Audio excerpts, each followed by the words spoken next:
Bismillahirrahmanirrahim. Assalamualaikum warahmatullahi wabarakatuh. Jumpa lagi dengan kami Saham Hijau, yaitu segala sesuatu tentang dunia investasi di pasar modal. Pada kesempatan kali ini kami akan membahas bagaimana sistematisnya jebakan di pasar modal. Ini kami melihat dari fenomena saham PTMP yang masuk di LQ45. Jadi sebelumnya seperti ini ya. Banyak yang bertanya kepada kami, Pak, kok bisa PTMP itu saham gorengan masuk indeks? Ya, kemudian lagi-lagi ini PTMP. Sama, saya juga bertanya-tanya kenapa kok bisa masuk. Karena saya bukan orang dalam BI ya, jadi tidak tahu bagaimana. Karena setahu kami kriteria itu LQ45 memang bukan kumpulan saham yang bagus. Cuman ada satu kontroversi di saham PTMP ini adalah bahwasanya perusahaan mempunyai kapitalisasi pasar tertinggi selama 1-2 bulan terakhir. Sedangkan PTMP itu kapitalisasinya kecil. Bukan hanya saham lapis 2, kalau menurut kami ini masuknya lapis 3. Jadi itu yang membuat sangat aneh. Kalau memang ini saham lapis 3, gorengan banget, maka saham LQ45 itu bisa dikatakan ya diantaranya kumpulan saham gorengan. Masalahnya adalah di mindset orang-orang ya, namanya LQ45 itu berarti saham yang bagus. Ingat, di mindset orang banyak. Ya kalau Anda mengatakan enggak tuh, ya mungkin Anda udah tahu. Tapi kan di mindset orang banyak ini saham bagus, sehingga ini menciptakan jebakan yang sistematis menurut saya. Mari kita lihat polanya. Pertama, di tanggal 26 Januari tiba-tiba muncul berita bahwasanya PTMP menjadi penghuni LQ45. Wow, terkejut semuanya, saya yakin terkejut. Tanggal 6 Januari, padahal efektif itu per 1 Februari. Jadi sudah diambil ancang-ancang lah istilahnya lah, bahwasanya ini gempar. Jadi ini gempar bahwasanya PTMP itu masuk LQ45. Sama apa ini, bagus banget ini kan, seolah-olah kan seperti itu. Plus, ingat, plus kan kebanyakan kita di pasar modal itu kan orang yang memakai garis kan. Jujur aja lah, saya juga memakai garis kalau melihat saham itu. Jadi seperti ini, trennya naik. Nah, ini menciptakan optimisme tentu saja. Sudah masuk LQ45, trennya naik tanpa melihat fundamental, ya udah kita acuhkan. Dan dari 26 Januari ke 1 Februari itu butuh 6 hari ya waktu untuk betul-betul nangkring di LQ45. Nah, ketika kemudian sampai pada 26 Januari, ini kan 26 Januari ini trennya betul-betul terkonfirmasinya naik, maka di pasar menciptakan optimisme. Optimisme ini cukup tinggi. Dan apa yang terjadi pada 31 Januari ya, ini kan ketika opening itu langsung dinaikkan, seperti itu. Naikannya nggak tanggung-tanggung, lumayan ini, sehingga orang takut ketinggalan. Ini kan yang menciptakan optimisme di pasar itu.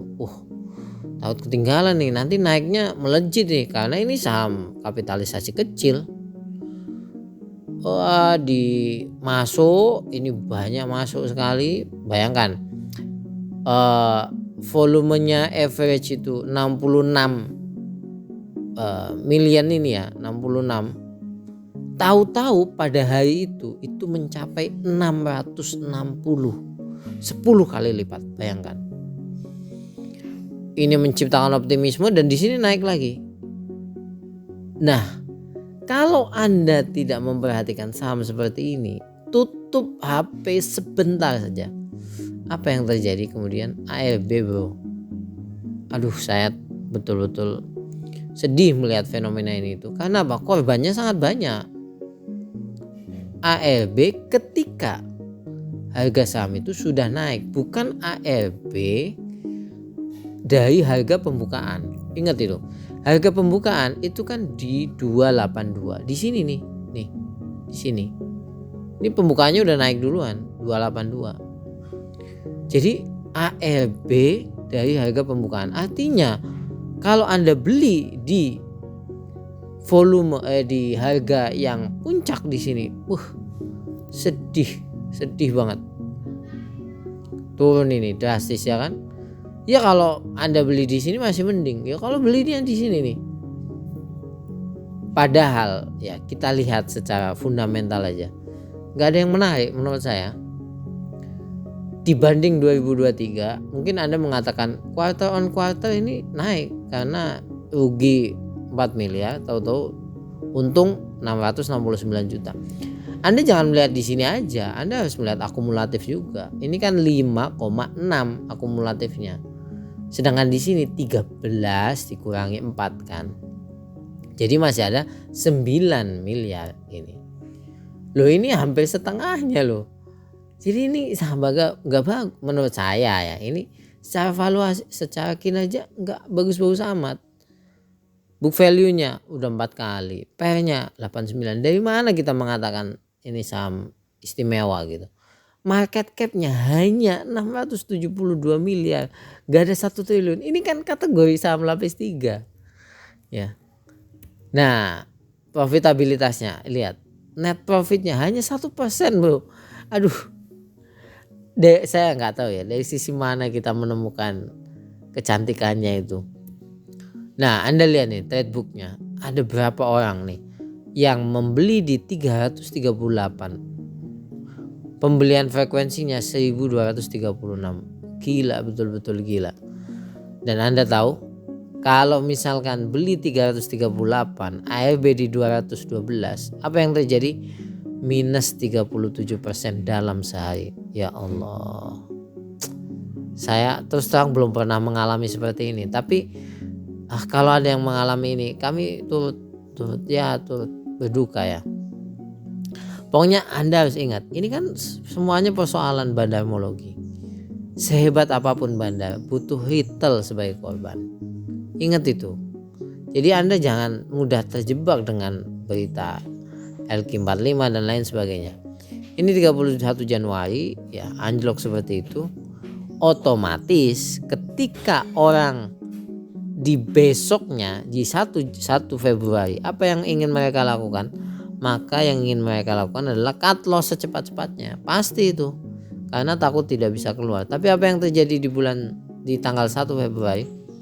Ketika orang sudah mulai banyak cut loss karena takut kan dinaikkan sama bandar ini, ya mudah bagi mereka. Karena apa? Kapitalisasi pasarnya kecil gitu. Ini saya miris lah melihat fenomena ini ya. Jadi turun. Nah kalau misalkan dia ini ingat ya, paling low itu open itu kan 176, turun sampai 173, tahu-tahu dinaikkan sampai 250.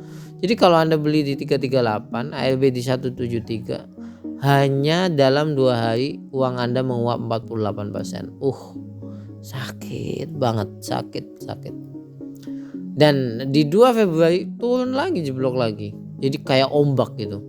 Anda dibuat seperti seperti ombak yang naik turun luar biasa. Pasti orang yang di sini bisa trauma ya. Oleh sebab itu saya hanya ingin mengatakan seperti ini.